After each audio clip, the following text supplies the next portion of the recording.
트럼프가 초강경 관세 카드를 꺼내들자 GM과 포드의 주가가 하락했습니다. 인텔은 반도체 보조금 삭감 소식을 소화하며 하락했습니다. 바이든 정부가 값비싼 비만약에 대한 보험 적용을 추진합니다. 출근길 뉴스프레소입니다. 다우와 S&P 500 지수가 또 사상 최고치를 경신하는 등 뉴욕 증시가 일제히 올랐습니다. 이스라엘과 헤즈볼라의 휴전 소식으로 지정학적 긴장이 완화되며 시장은 트럼프 당선인의 관세 폭탄 위협을 떨쳐냈습니다.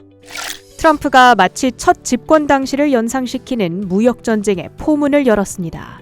취임 당일 중국에 대한 추가 관세를 10% 더 부과하고 멕시코와 캐나다에는 25%를 매기는 행정명령에 서명하겠다고 밝힌 겁니다.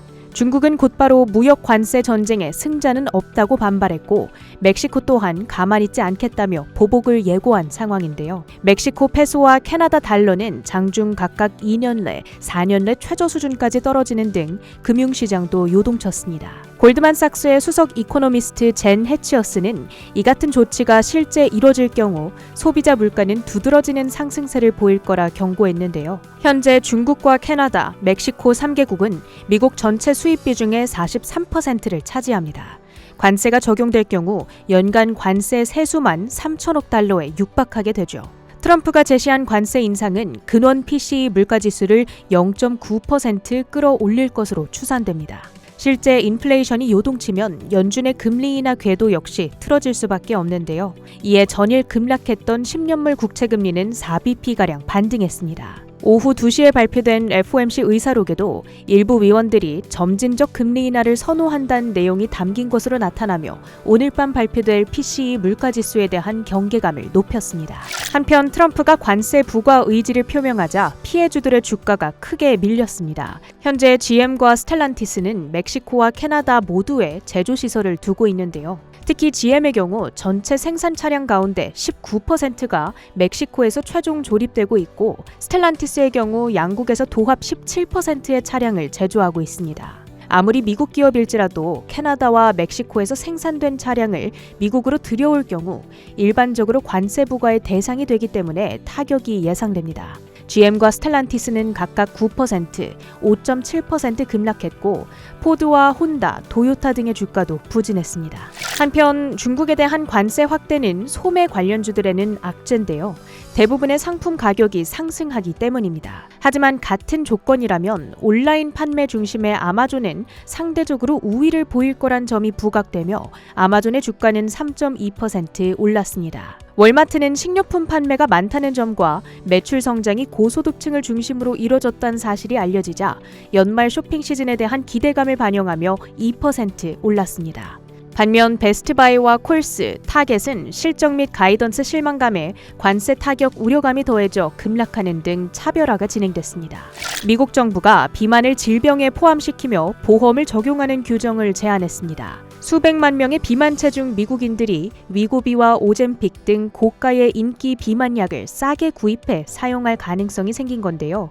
보건부의 추산상 약 750만 명의 미국인들이 혜택을 볼 것으로 전망됩니다. 일라이릴리와 노보노디스크는 수혜 기대감 속 각각 4.6%, 2.8% 올랐습니다. 반면 암제는 비만약 임상 이상 결과가 실망을 안기며 4.8% 급락했습니다.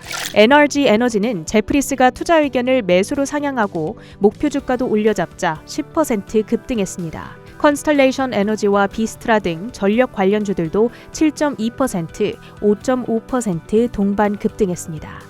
델은 AI 서버 매출이 급증했음에도 3분기 전체 매출이 애널리스트 기대를 밑돌자 시간의 거래에서 10%대 급락합니다. 출근길 뉴스프레소 헤드라인입니다. 12월 금리 인하 기조를 확인하기에 중요한 FOMC 의사록이 공개됐습니다. 다수의 위원들이 점진적 금리 인하에 무게를 뒀고요. 그리고 지금 인플레이션 2% 목표치를 향해서 진전을 보이고는 있으나 다소 높은 수준이라고 언급했습니다. 이에 추후 지표를 조금 더 살펴보며 물가와 고용 목표 달성의 불확실성을 조금 더 주의 깊게 살필 것이라고 덧붙였습니다. 그래도 지금 노동시장의 여건이 연초 대비 완화되고 있고 최근 실업률이 소폭 상승하기는 했지만 여전히 낮은 수준을 유지하고 있다며 자신감을 더했습니다. 또한 이번 회의록에서는 지난 9월 금리 인하 시에 포함되었던 인플레이션에 대한 자신감 문구를 삭제하겠다고 합의했습니다. 이는 당시 상황에 맞춘 표현으로 더 이상 필요하지 않다고 판단했다고 전했습니다. 이에 따라 경제 회복세를 유지하면서도 인플레이션 목표에 접근하기 위한 강한 의지가 보여진 회의록이었습니다. 회의록 발표 이후에 페드워치의 25bp 금리 인하 가능성은 52% 부근에서 공개 이후 60% 위로 올라서며 동결과 격차가 다소 커졌습니다. 미국 상무부는 인텔에 최대 11조 원의 자금을 지급한다고 최종 합의했습니다. 당초 지원하기로 한 11조 9천억보다는 줄어든 수준이지만 반도체 제조 지원 프로그램 중 최대 규모입니다. 인텔의 투자 지연 그리고 경영상의 어려움에 인텔이 미 정부로부터 이미 군용 첨단 반도체용 보조금을 30억 달러가량 받기로 했기 때문에 삭감된 것으로 설명하고 있습니다. 그렇다면 인텔의 보조금 다음 타자는 누가 될까 관심이 집중된 가운데 트럼프 당선인 측이 바이든 행정부 내에서 보조금 지급을 재검토할 수 있다는 이야기를 전했습니다. 지금 SK하이닉스, 삼성전자, 마이크론이 아직 보조금을 받지 못한 상황입니다. 또한 퀄컴 측에서 인텔의 인수 추진에 매력을 찾지 못하고 있다고 전하기도 했습니다. 아직 정확한 이유에 대해서 언급하지는 않았지만 아무래도 인텔의 500억 달러 규모의 부채 그리고 기업 결합 심사에 대한 부담을 좀 느낀 것으로 보여집니다. 아직 가능성이 완전히 닫히지는 않은 만큼 시장 가치 역사상 가장 큰 규모의 인수가 진행될 수 있을지 계속 확인해 보겠습니다. 이스라엘과 레바논이 분쟁을 끝내기 위한 조건에 합의했다는 보도에 국제유가는 이틀 연속 하락했습니다. 트럼프의 관세 소식에 인플레이션 상승 우려가 부각되며 달러 가치가 하락했는데요. 이에 따라 안전자산 선호 심리가 부각되며 금값이 소폭 상승했습니다.